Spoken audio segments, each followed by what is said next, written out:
Well, there is a key piece of evidence tonight in the case of a couple murdered in their home, and police are hoping it may provide the tip that leads to an arrest. This, as investigators say, they are in touch with witnesses who they think have the answers they need. But tonight, they're not talking. And 24-hour News 8's Leon Hendricks is working the case tonight live from Studio Control. Leon, what do we know?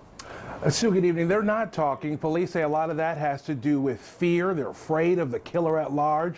And other people just don't want to get involved. They hope all that changes quickly. Just one inroad that they're working towards solving the case. The tips are coming in. People have seen something.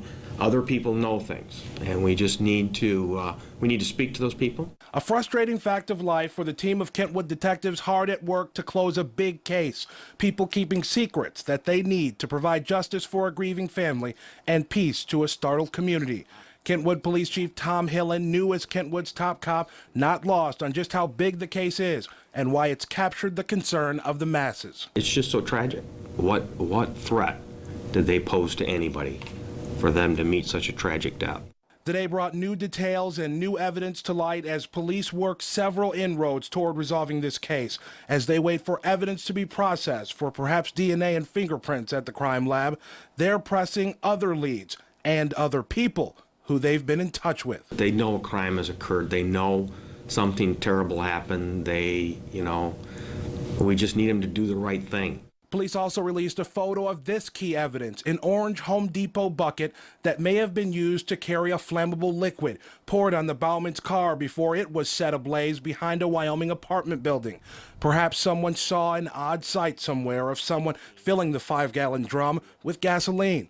They want to hear from that person.